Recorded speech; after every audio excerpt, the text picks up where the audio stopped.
லூக்கா சுவிசேஷம் 17ஆம் அதிகாரம் 11ஆம் வசனம் முதல் 19வது வசனம் வரை மாறி மாறி நாம் வாசிக்கலாம். பின்பு அவர் எருசலேமுக்கு பிரயாணம் பண்ணுகையில் அவர் சமாரியா, கலிலேயா என்னும் நாடுகளின் வழியாக நடந்து போனார்.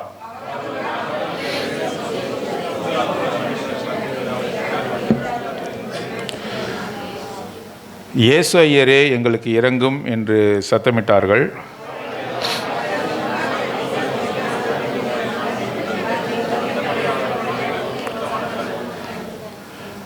அவர்களில் ஒருவன் தான் ஆரோக்கியமானதை கண்டு திரும்பி வந்து உரத்த சத்தத்தோடைய தேவனை மைமைப்படுத்தி,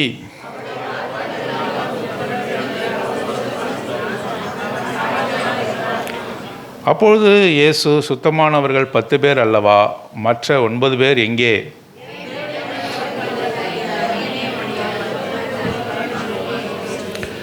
அவனை நோக்கி, நீ எழுந்து போ, உன் விசுவாசம் உன்னை ரட்சித்தது என்றார். தேவன்தாமே இந்த வசனங்களை ஆசீர்வதித்து நம் அனைவரோடும் கூட பேசுவாராக. ஜனங்கள் எப்பொழுதுமே அவர்கள் நன்றியற்றவர்களாக இருக்கிறார்கள். இன்கிராட்டிடியூட் என்று ஆங்கிலத்தில் சொல்கிறார்கள். நன்றியற்றவர்களாக இருக்கிறார்கள். ஒருவர் உதவி செய்தால் நன்றி சொல்வதில்லை, அவர்கள் மீது அன்பு பாராட்டுவதில்லை. இது உன் கடமை, அது நீ எனக்கு செய்தாய் என்று சொல்லி ஜனங்கள் அப்படியாக நகர்ந்து செல்கிறதை பார்க்கிறோம். குடும்பங்களில் கூட பிள்ளைகள் பெற்றோர்கள் மற்றவர்களுக்கு கூட நன்றி அற்றவர்களாக இருக்கிறார்கள். இது உன் கடமைதானே, இதை நீ எனக்கு செய்தாய், உனக்கு ஏன் நான் நன்றி சொல்ல வேண்டும் என்று சொல்லி ஜனங்கள் இப்படியாக நன்றியற்றவர்களாக காணப்படுகிறார். People are always ingratitude. அப்படி என்றால் நன்றி மறந்தவர்களாக இருக்கிறார்கள். இந்த சம்பவத்தில் பார்க்கிறோம். பாருங்கள், பின்பு அவர் எருசலேமுக்கு பிரயாணம் பண்ணுகையில், எருசலேமுக்கு போகிறார். ஆண்டவராக இயேசு கிறிஸ்து எருசலேமுக்கு போகிறார். பாடுபடும்படியாக அவர் எருசலேமுக்கு போகிறார். அவர் போகிற வழியில் 2 கிராமங்களின் வழியாக போகிறார். ஒன்று சமாரியா, இன்னொன்று கலிலேயா. ஏற்கனவே நாம் அறிந்திருந்த வண்ணமாக யூதர்கள் யாருமே சமாரியாவுக்குள்ளாக போக மாட்டார்கள். அது ஒதுக்கப்பட்ட இடம். சமாரியா என்ற இடத்திலே வசித்தார்கள். அவர்கள் கலப்பின மக்கள்னால் அவர்கள் யூதர்கள் அல்ல. யூதர்கள் மற்றவர்களை திருமணம் செய்து அதன் மூலமாக பிறந்த குழந்தைகள் சமாரியர்கள். ஆகவே சமாரியர்கள் அவர்கள் ஒதுக்கப்பட்டவர்கள், தீண்டத்தகாதவர்கள். ஆகவே ஒரு யூதன் எருசலேமுக்கு போக வேண்டும் என்று சொன்னால் சமாரியா வழியாக போகாமல் அதை சுற்றி கொண்டு நேரம் எடுத்தாலும் செலவு அதிகமானாலும் கூட, அதாவது குறுக்கு வழியிலே போகாமல் அவன் சுற்றி கொண்டு எருசலேமுக்கு அதிக நாட்கள் ஆனாலும் கூட, அதிக நேரங்கள் எடுத்தாலும், பணம் விரயமானாலும் கூட அவன் செல்லுவான். ஆனால் ஆண்டவர் அப்படி அல்ல, அவர் சமாரியா வழியாக போகிறார். யோவான் சுவிசேஷம் 4ஆம் அதிகாரத்தில் வாசிக்கிறோம். அப்படியாக அவர் சமாரியா வழியாக போகும்போது தான் யாரை சந்தித்தார்? சமாரிய ஸ்திரியை சந்தித்தார். சமாரியாவுக்குள்ளாக போகிறார். யூதர்களுக்கு விலக்கப்பட்ட இடத்தின் வழியாக போகிறார். ஆகவே தான் சமாரியா ஸ்திரீ அவரை பார்த்து கேட்கிறார், நீர் யூதர் அல்லவா, என்னோடு கூட எப்படி பேசுவது என்று கேட்கிறார். நீர் யூதர், நான் சமாரியன், என்னோடு கூட நீர் பேசுவது எப்படி? தாகத்துக்கு தண்ணீர் தா என்று பேசுவது எப்படி? பேசவே மாட்டார்கள், தொடமாட்டார்கள், அவர்களிடத்திலே புசிக்க மாட்டார்கள்.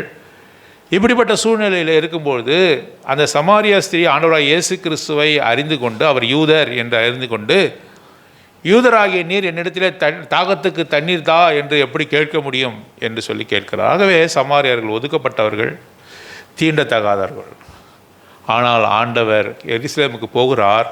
நம்ம வாசிக்கிறோம், அவர் கலிலேயா, சமாரியா என்ற பகுதிகளுக்கு வழியாக அவர் நடந்து போகிறார். பாருங்கள், அந்த சமாரியா வழியாக போகும்போது அவர் ஒரு கிராமத்தில் பிரவேசித்த பொழுது குஷ்டரோகம் உள்ள மனுஷர் 10 பேர் அவருக்கு எதிராக வந்து தூரத்திலே நின்று, குஷ்டரோகிகளாக இருக்கக்கூடிய 10 பேர் அவர் அருகாமையில் வருகிறார்கள்.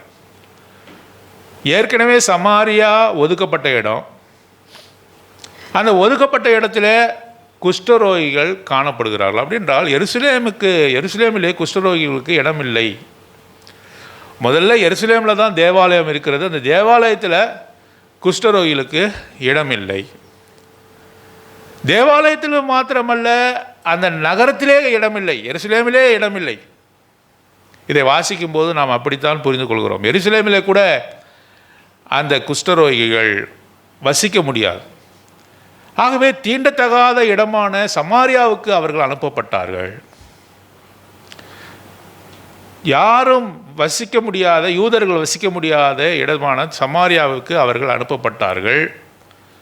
ஆகவே சமாரியாவிலே ஒதுக்கப்பட்ட இடம், அதிலே ஒதுக்கப்பட்டவர்களாக இவர்களும் கூட அங்கே தங்கியிருக்கிறதை பார்க்கிறோம். ஆண்டவராக இயேசு கிறிஸ்து அந்த ஊருக்கு வழியாக போகிறார், கிராமத்துக்கு வழியாக போகிறார். அங்கே அந்த 10 பேர் தூரத்திலே வந்து நிற்கிறார்கள். ஆகவே இந்த குஷ்டரோகம் எதற்கு ஒப்பிடு செய்யப்பட்டிருக்குது என்று சொன்னால் பாவம். ஆகவே தான் அநேக முறை நாம் சொல்கிறோம் பாவ குஷ்டரோகம் என்று சொல்கிறோம். பாவம் செய்தவன் ஆண்டவருக்கு முன்பாக ஒரு குஷ்டரோகியை போல காணப்படுகிறான். Before God even every leper is like a sinner. பாவத்துக்கு ஈடாக சொல்லப்பட்டது குஷ்டரோகம். அவர்கள் தேவனிடத்தில் வர முடியாது.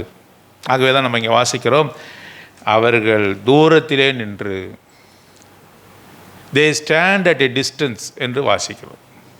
ஆண்டவராக இயேசு கிறிஸ்து வரும்பொழுது அவர்கள் தூரத்திலே நின்று, அவர்கள் தேவனிடத்திலே வர முடியாதவர்கள், பாவிகள் ஒரு காலமும் தேவனிடத்திலே வர முடியாது. பாவம் செய்கிற ஆத்துமா சாகும்.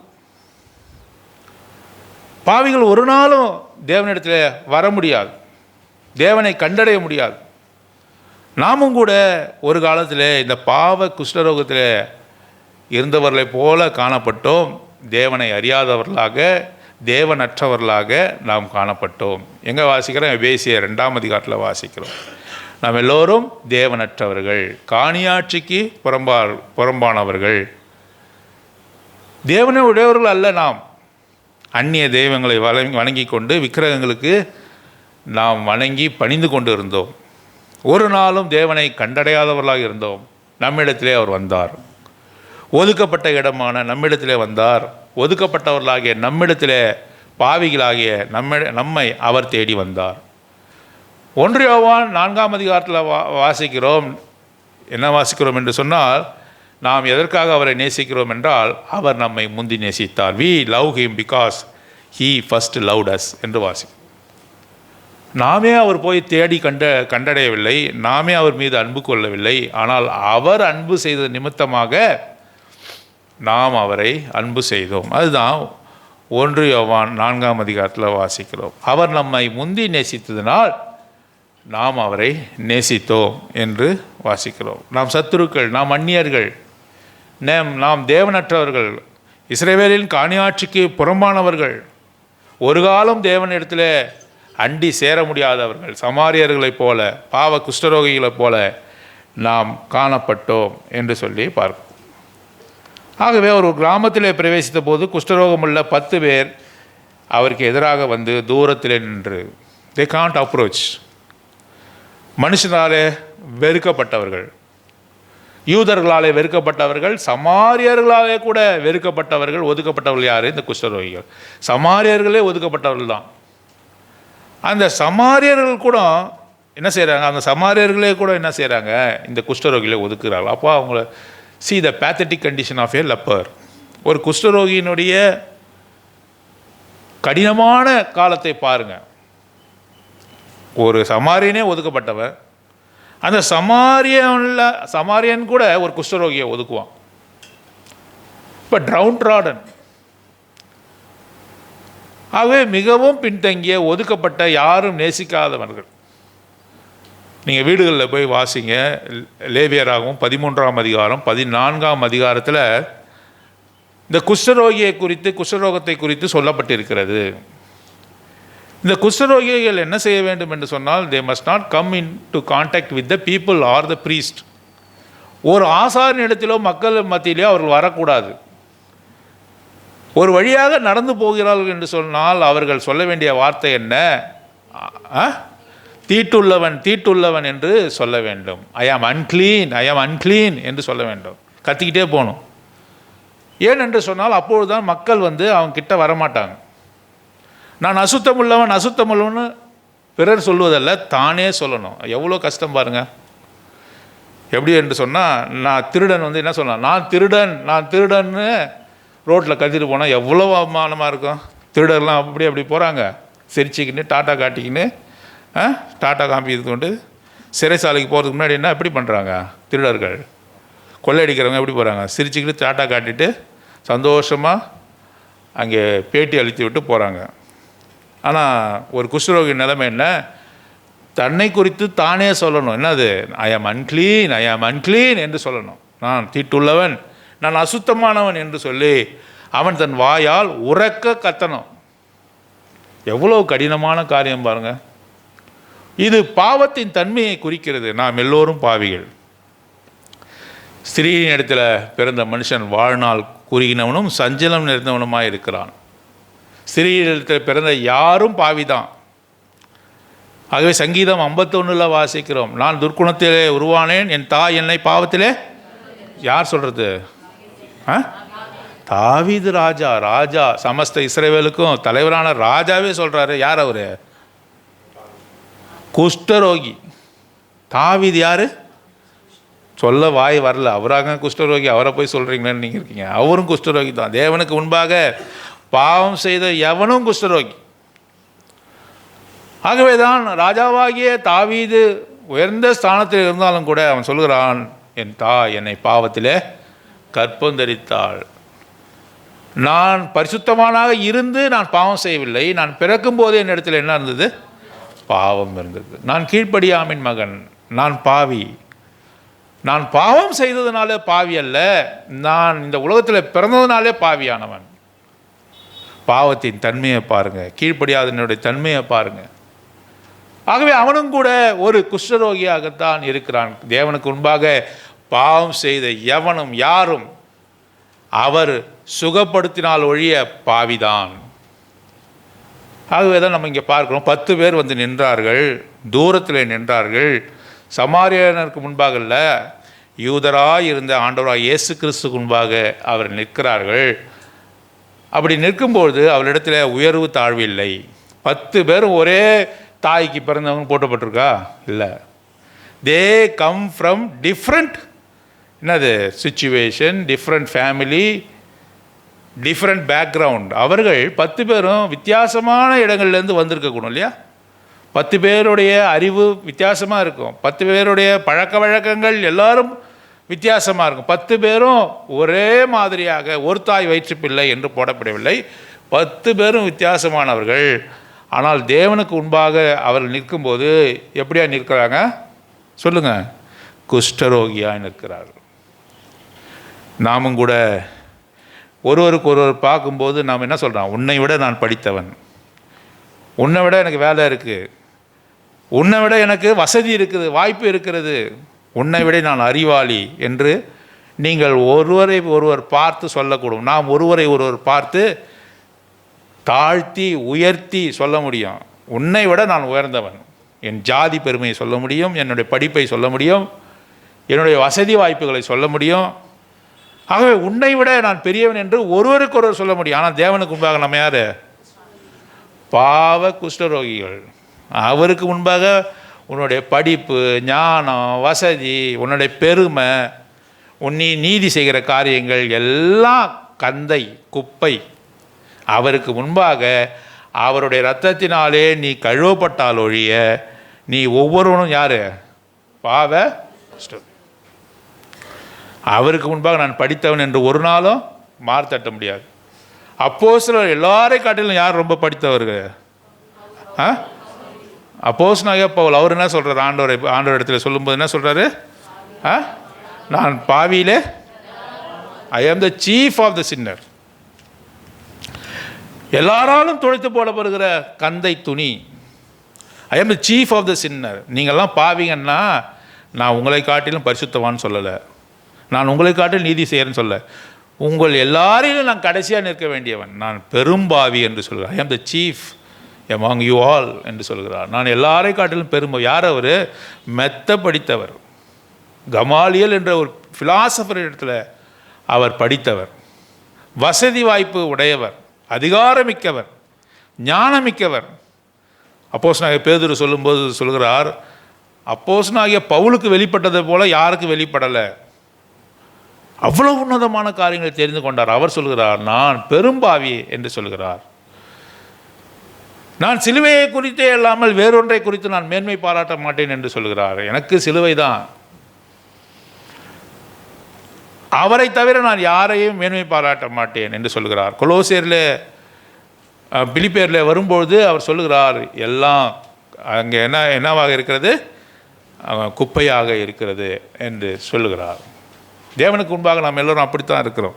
எந்த விதமான பெருமை பாராட்டுவது என்னிடத்தில் ஒன்றுமில்லை என்று பார்க்கிறோம். ஆகவே 10 பேர் வந்து நின்றார்கள். அவரிடத்தில் தேவனுக்கு முன்பாக எந்த வித்தியாசமும் இல்லை. ஆகவே அவர் தூரத்தில் நின்று கொண்டு இருக்கிறார்கள். அப்பொழுது அவருடைய ஒரே ஆவல் என்னவாக இருக்கிறது, இயேசு ஐயரே எங்களுக்கு இறங்கும் என்று சத்தமிட்டார்கள். Have mercy upon us. அப்போது அவர்தான் நம்மை ரட்சிக்க முடியும், அவர்தான் என்ன செய்ய முடியும், நமக்கு சுகத்தை தர முடியும் என்று சொல்லி அத்தனை பேருக்கும் தெரியுது, 10 பேருக்கும் தெரியுது. ஒரே கூப்பாடு, ஒரே அவரை நோக்கி கத்தி சொல்கிற ஒரு வார்த்தை என்ன, எங்களுக்கு இறங்கும் என்று சத்தமிட்டார். நாமும் கூட ஒரு நாளில் இந்த பாவத்திலிருந்து விடுதலை பண்ணும்படியாக நாம் என்ன செய்தோம், அவரை பார்த்து கூப்பிட்டோம். எங்களுக்கு இறங்கும் என்று சொல்லி அவரை நோக்கி சத்தமிட்டார்கள். யாரெல்லாம் அவரை நோக்கி என் பாவத்தை கழுவும் என்று சத்தமிட்டார்களோ அவர் எல்லோருமே என்ன செய்யப்பட்டார்கள், ரட்சிக்கப்பட்டார்கள், பாவ விடுதலை அடைந்தார்கள், சுகத்தை பெற்றார்கள். அநேகரை குறித்து நம்ம இங்கே வாசிக்கலாம். பெரும்பாடுள்ள ஸ்திரியை வாசிக்கிறோம்.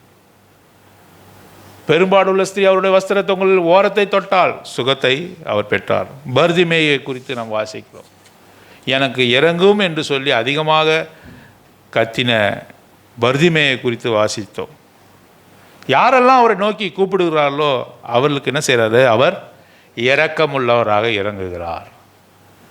ஒரு நாளும் அவர் தனது செவியை மூடுவதில்லை, ஒரு நாளும் தன்னுடைய கண்களை மூடுவதில்லை. The one who protect the Israel will not sleep or slumber. அவர் தூங்குவதும் இல்லை, உறங்குவதும் இல்லை. தூங்குவது என்றால் என்ன, டீப் ஸ்லீப். உறங்குவதுன்னு என்ன, பஸ்ஸில் போகும்போது நம்ம தூங்குறோம், அது பேர் என்னது, உறங்குவது. தெரியும் அவங்களுக்கு, பாதி ஸ்லீப்பில் இருப்பாங்க. பஸ் அவங்களோட ஸ்டேஷனுக்கு வரப்போகுதுன்ட்டு தெரியும், கண்டக்டர் நடந்து போகிறது தெரியும், ஆனாலும் உறங்குவது. இந்த குருவிகள்லாம் பார்த்தா உறங்கி கொண்டே இருக்கும், பார்க்குறீங்களா? நாய்களை பார்த்தா உறங்குவது. அது நாய் என்னைக்காவது நிம்மதியாக தூங்குறத பார்த்துக்கிறீங்களா? ரொம்ப கஷ்டம். உறங்குவது. அவர் தூங்குவதும் இல்லை, உறங்குவதும் இல்லை. இஸ்ரவேலை காக்கிறவர் தூங்குவதும் இல்லை, உறங்குவதும் இல்லை. அவர் தம்மை நோக்கி கூப்பிடுவர்கள் யாவருக்கும் என்ன செய்கிறது, தன் கிருபையை அளிக்கிறார், அன்பை அளிக்கிற தேவனாய் இருக்கிறார். இயேசுவையரே எங்களுக்கு இறங்கும் என்று சத்தமிட்டார்கள். அவர்களை அவர் பார்த்து, நீங்கள் போய் ஆசாரியர்களுக்கு உங்களை காண்பியுங்கள் என்றார். அந்தபடி அவர்கள் போகையில் சுத்தமானார்கள். இப்பொழுது அவர் சொல்கிறார், என்ன சொல்கிறாரு, நீங்கள் போய் ஆசாரியர்களுக்கு காண்பிங்க. இவர்கள் எங்கே இருக்கிறாங்க, சத்தமாக நீங்கள் தான் சொல்லணும். எங்கே இருக்கிறாங்க? சமாரியாவில் இருக்கிறார்கள். இப்போ சமாரியாவிலிருந்து ஆண்டவர் எருசலேமுக்கு போகணும். இவர்களும் கூட எங்கே போகணும்? எங்கே ஆசாரியர்கள் இருப்பார்கள்? ஆசாரியர்கள் எங்கே இருப்பார்கள்? Where the priest will reside in the temple. தேவனுடைய ஆலயத்தில். தேவனுடைய ஆலயம் எங்கே இருக்கிறது? எருசலேம். இவர்கள் எங்கேருந்து போகணும்? சமாரியாவிலிருந்து அவர்கள் புறப்பட்டு எங்கே போகணும்? இப்போ எருசலேமில் உள்ள ஆசாரியர்களுக்கு காண்பிக்கும்படியாக போகணும். நீங்கள் போய் வாசித்து பாருங்கள். லேவியராகவும் 13ஆம் அதிகாரம் 14ஆம் அதிகாரத்தில் நம்ம வாசிக்கும்போது அவர்கள் ஒரு ஆசாரின் இடத்துல போய் அவர்கள் காண்பிக்கணும்னு போட்டிருக்கு. பாருங்கள், குறிப்பான ஒரு காரியம். லேவியராகவும் 14ஆம் அதிகாரம் 2ஆம் வசனம் வாசிங்க. லேவியராகவும் 14:2.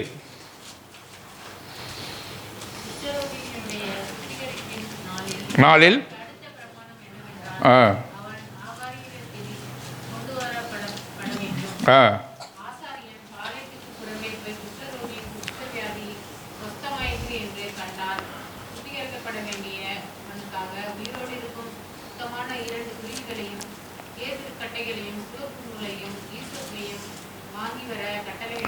இங்கே கவனிக்கிறோம்.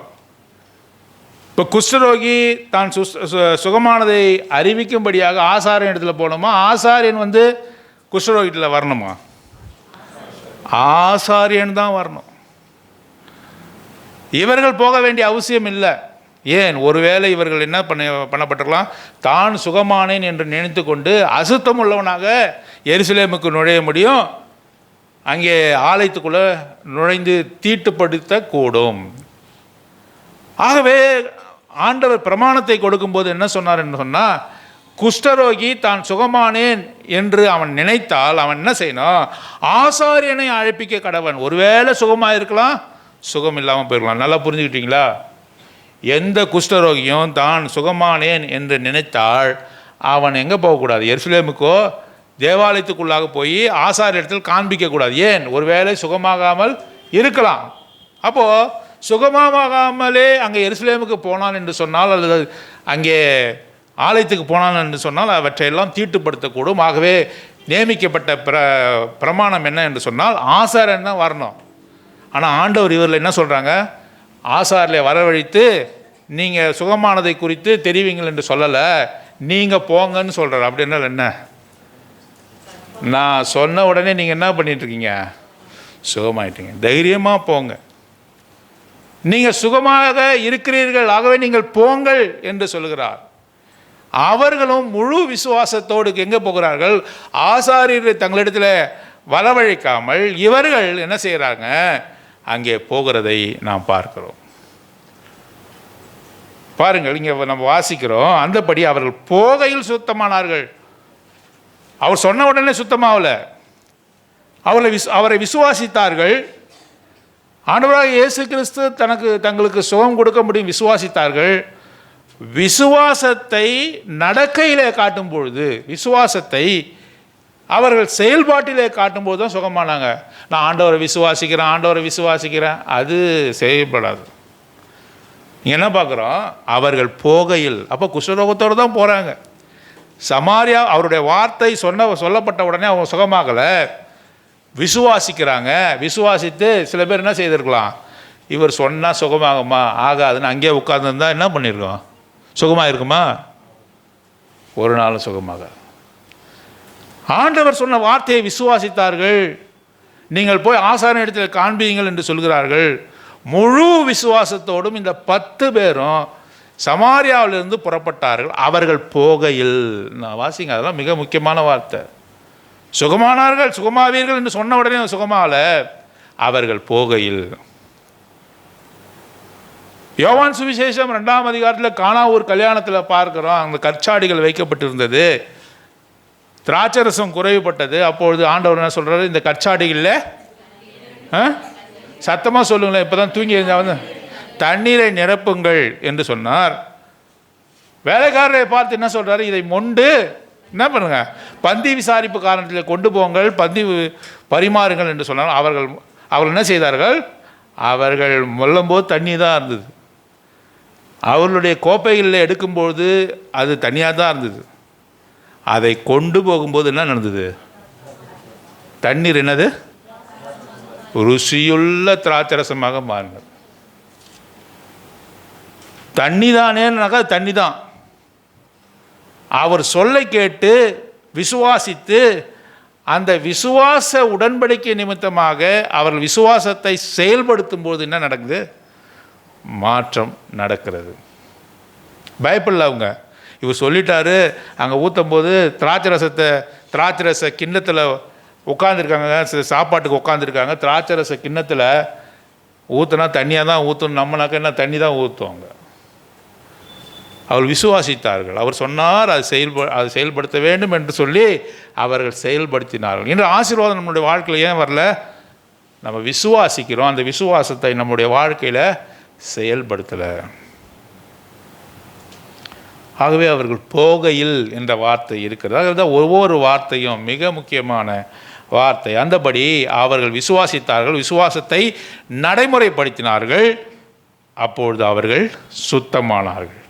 அவர்களில் ஒருவன் ஆரோக்கியமானதை கண்டு திரும்பி வந்து உரத்த சத்தத்தோடைய தேவனை மகிமைப்படுத்தி. 10 பேரும் போகிறாங்க. 10 பேர் போகும்பொழுது எப்படி போகிறாங்க? நம்ம ஆசாரிய இடத்துல போய் காண்பிக்க வேண்டிய விசுவாசத்தோடு போகிறாங்க. அவங்களுக்கு விசுவாசம் இருக்கிறது, விசுவாசம் செயல்பாட்டிலே வந்து இருக்கிறது. ஏன் சமாரியாவிலிருந்து புறப்பட்டு அவர்கள் எருசலேமுக்கு போகிறார்கள், சந்தோஷமாக போகிறாங்க. அப்போ என்ன பேசிட்டு போயிருப்பாங்க யோசித்து பார்த்துருக்கீங்களா? எனக்கு நேரமே போகலை அப்படின்னாக்கா நீங்கள் என்ன பண்ணலாம்? இதெல்லாம் யோசித்து பார்க்க, வீட்டில் உட்காந்து யோசித்து பார்க்கணும். கண்ட கதையை நினச்சிட்டு இருக்கக்கூடாது. என்ன பண்ணலாம்? நீங்கள் யோசித்து பார்க்கணும். 10 பேர் போகிறாங்க, வாயை மூடிக்கின்னு பேசாமல் போயிருப்பாங்க. எப்படி பேசிட்டு போயிருப்பாங்க? ரொம்ப சந்தோஷமாக பேசிட்டு போயிருப்பாங்க. ஒருவன் என்ன சொல்லியிருக்கக்கூடாது?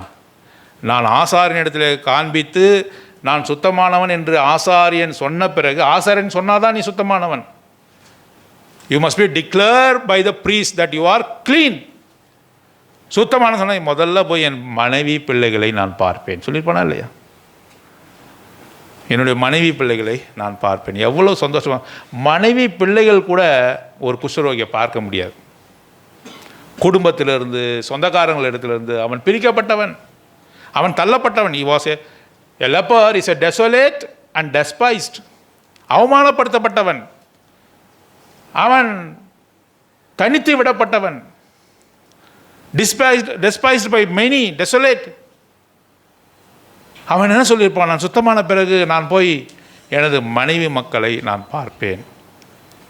ஒருவன் என்ன சொல்லியிருப்பான்? ஒருவேளை அவன் பிஸ்னஸ் இருந்திருக்கான், என்ன சொல்லியிருப்பான்? என் கடை நான் பார்த்து என் கடையை பார்க்கணும். இன்னொரு என்ன சொல்லியிருப்பான்? என் வயல்வெளிகளை பார்க்கணும். ஒவ்வொருவனும் ஒவ்வொரு விதமாக சொல்லிக்கொண்டே பேசிக்கொண்டே சென்றிருக்கக்கூடிய. ஏனென்றால் அவர்களுக்கு நிச்சயம் என்ன பண்ணிடுது? அவர் சொன்னார், அதன்படி நாம் சுத்தமாவோம் என்று சொல்லி அவர்கள் நடையும் ஓட்டமுமாக அவர்கள் எருசலேமுக்கு போய் கொண்டிருக்கிறார்கள். அப்போ ஒருவன் பார்க்கிறான், போகும்போதே அவன் சுத்தமானதை ஒவ்வொருவரும் பார்க்கிறார்கள். அதில் ஒருவன் பார்த்தான், சுத்தமாகி விட்டான். இப்பொழுது என்ன செய்கிறான்?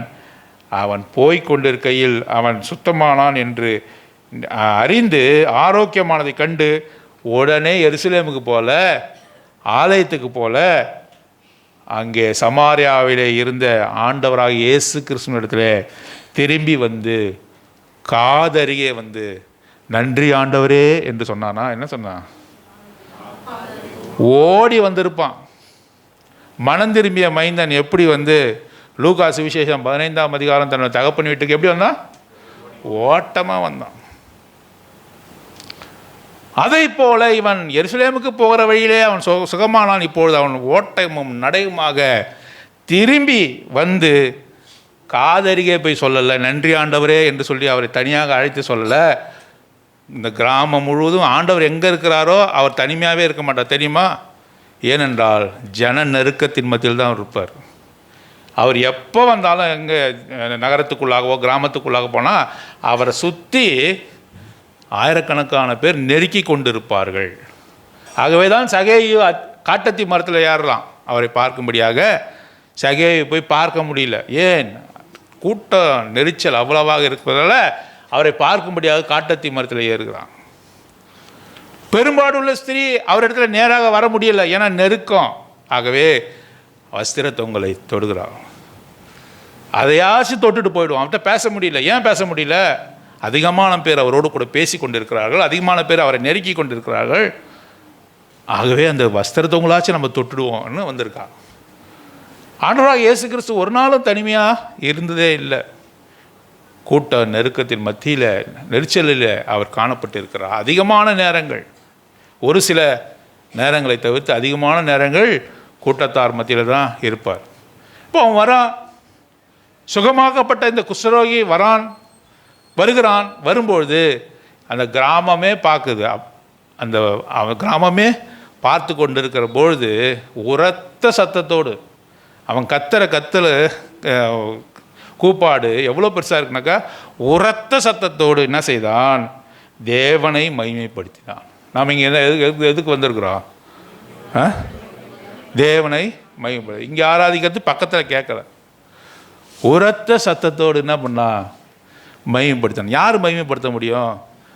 பாவ குஷ்டரோகம் நீங்கினவர்கள் தான் இப்படிப்பட்ட ஒரு ஆராதனையை ஏறெடுக்க முடியும். எங்கள் அப்பா சொன்னாங்க, எங்கள் அம்மா சொன்னாங்க, பக்கத்தில் இருக்கிறவங்க சொன்னாங்க, ஆண்டவர் ஆராதி என்று சொன்னாங்க. இவர்கள் சொல்லி நீ ஆராதித்தேன்னு சொன்னால் அது உள்ளத்தின் அடியாழத்திலிருந்து வராது. உண்மையாகவே நீ பாவத்தால் பீடிக்கப்பட்டு பாவத்தினுடைய அடிமைத்தனத்தில் இருந்து பாவத்தினுடைய சிறையிலிருந்து நீ மெய்யாகவே தேவனுடைய வார்த்தையினாலே நீ விடுவிக்கப்பட்டு அவருடைய ரட்சிப்பை கண்டடைந்தாய் என்று சொன்னால் உன்னுடைய சத்தம் எப்படி இருக்கும்? உரத்த லவுட் க்ரை என்று போடப்பட்டிருக்கும். உரத்த சத்தத்தோடு. யார் பார்த்தா என்ன, பார்க்கலனா என்ன, யார் ஏதாவது சொன்னால் என்ன, இவன் ஒரு குஷ்டரோகி என்று இன்னும் கூட சிலர் சொல்லி கொண்டு இருக்கலாம். அதெல்லாம் அவனுக்கு கவலை கிடையாது. உரத்த சத்தத்தோடே என்ன செய்தான்? அவன் அங்கே தேவனை மகிமைப்படுத்தினான். ரட்சிக்கப்பட்ட யாராக இருந்தாலும் அடுத்த கட்டமாக என்ன வரும்னு சொன்னால் தேவனை மகிமைப்படுத்துகிற காரியம். தேவனை நாம் மகிமைப்படுத்தி கொண்டே இருக்கிறோமா? சபையினுடைய ஆராதனை வேலைக்கு மாத்திரமல்ல, வீடுகளில் எங்கே இருந்தாலும் சரி தான், நீ என்ன செய்யணும்? தேவனை ஆராதித்து கொண்டே இருக்கணும். தேவன் உனக்கு பாராட்டின நன்மைகளை குறித்து ஆராதனை செய்து கொண்டே இருக்கணும். ஆகவே தேவனை மகிமைப்படுத்தி அவருடைய பாதத்தருகே முகங்குப்புற விழுந்து. எப்படி விழுந்தா? பாதத்தை தெரிந்து கொண்டவர்கள்லாம் ரொம்ப அவர்கள் தேவனுக்கு ரொம்ப ஐக்கியமாக இருக்கிறவர்கள். நேராக போய் அவருடைய முகத்தை அவர்கள் தரிசிக்கலை. ரட்சிக்கப்பட்டவர்கள் எதை வேண்டுகிறார்கள் என்று சொன்னால் பாதத்தை தான் பார்க்கிறார்கள். ஆகவே லூக்கா சுவிசேஷம் 7ஆம் அதிகாரத்தில் நம்ம என்ன வாசிக்கிறோம்? பாவியான ஸ்திரீ எந்த இடத்தை தேர்ந்தெடுத்தா? அவர் பக்கத்தில் ஒரு சேர் போட்டு உட்காந்தாளா? என்ன செஞ்சா? பாதத்தை தேர்ந்து கொண்டான்.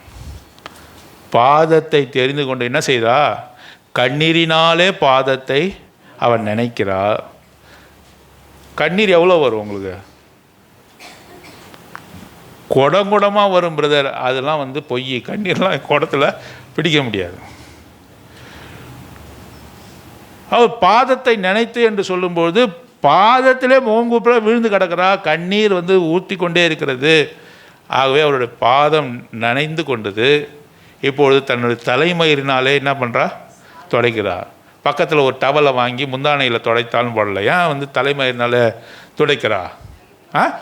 ஸ்திரீகளுக்கு தலைமயிர் கவசமாக இருக்குதா? மகிமையாக இருக்கிறது. ஆகவே தான் நீங்கள் ஆண்டவருக்கு முன்பாக வரும்போது தலையில் என்ன பண்ணுறீங்க? முக்காடு இட்டுக் கொள்கிறீங்க. ஏன் முக்காடு இடுறாங்க? எனது மகிமை ஒன்றும் இல்லை என்ற ஆண்டவருக்கு சொல்லும் விதமாக. ஸ்திரீகளுக்கு மகிமை அவர் போட்டிருக்கிற 10 பவுன் செயின். ஸ்திரீகளுக்கு மகிமை அவள் எடுத்த 25,000 பட்டு புடவை. அதுதான் ஸ்திரீகளுக்கு மகிமை என்ன சொன்னாரா? என்ன சொன்னார்? வைர நெக்லஸ். அதுதான் ஸ்திரீகளுக்கு பெருமை. ஸ்திரீகளுக்கு பெருமை எது? அவளுடைய தலை. சொல்லுங்களேன். தலை மயிர். மயிர்ன்ற வார்த்தை அது தமிழ் வார்த்தை. அது ஒரு அவமானத்துக்குரிய வார்த்தை இல்லை. தலை மயிர் அப்படி தான் சொல்லணும்.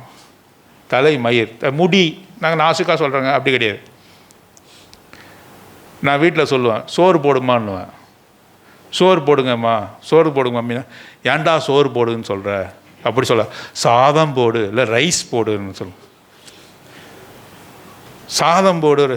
சாதம், ரைஸ். ரைஸ்னா ஆங்கில வார்த்தை, சாதம்னாக்கா வடமொழி சொல். சோறு தான் தமிழ் சொல். சோழ நாடு சோறுடைத்து. சோழ நாடு தஞ்சாவூர் பகுதியில் என்ன இருக்குது? வயல்வெளிகளுக்கு. சோழ நாடு சோறுடைத்து அப்படின்னா சோறுன்றால் தமிழ் வார்த்தை. மயிர் என்ற நல்ல வார்த்தை. இவங்க பேசி பேசி மயிரை கெட்ட வார்த்தை ஆக்கிட்டாங்க. இவங்க பேசி பேசி மயிர் என்னமோ இலக்காரமான வார்த்தை, அவமானக்குரிய வார்த்தை அப்படி சொல்லிட்டாங்க. மயிர் என்பது நல்ல தமிழ் சொல். முடியெல்லாம் கிடையாது, மயிர் தான். ஆகவே தான் நம்ம இங்கே வாசிக்கிறோம், தன் தலை மயிரினாலே துடைத்தாள். தனது மகிமையெல்லாம் ஒன்றுமில்லை என்று சொல்லி கண்ணீரினாலே அவர் பாதத்தை நினைத்து தலைமயிரினாலே துடைத்தாள். அதுக்கப்புறம் என்ன செய்தா? திரும்ப திரும்ப சொல்றீங்க பாருங்க, முத்தமிட்டாள். ஓயாது முத்தமிட்டாள். அப்படின்னா ஒரு முத்தத்தை கொடுத்துட்டு விட்டுடல. சில பேர் என்ன பண்ணுவாங்க, ஒரு முத்தத்தை கொடுத்துட்டு போதும்னு சொல்லுவாங்க. ஒரு 5 முத்தம் கொடுப்பாங்க. அங்கே வாசிக்கிறோம் லூக்கா 7ஆம் அதிகாரத்தில், அவள் ஓயாது முத்தமிட்டாள். நான் ஸ்டாப் முத்தம். எப்படி தான் இருக்குன்னு தெரியல, முத்தம் கொடுத்துக்கிட்டே இருக்கிறாள். நான் ஸ்டாப் முத்தம், ஓயாது முத்தமிட்டாள். ஒவ்வொரு வார்த்தையும் மிக முக்கியம். தன்னுடைய கண்ணீரினாலே பாதத்தை நினைத்தாள், தலைமயிரினாலே துடைத்தால், ஓயாது முத்தமிட்டாள். அவளுடைய அன்பை வெளிப்படுத்தினாள். இவன் என்ன செய்கிறான் என்று சொன்னால், இந்த குஷ்டரோகி, சுகப்படுத்தப்பட்ட இந்த குஷ்டரோகி ஓடி வருகிறான். யார் இருக்கிறாங்க இல்லை, அதெல்லாம் எனக்கு கவலை கிடையாது. சபையில் யார் இருக்கிறாங்க இல்லை, அவங்க என்ன நினைத்துக்குவாங்க, இவங்க என்ன நினைச்சு, அதெல்லாம் ஒன்றும் இல்லை.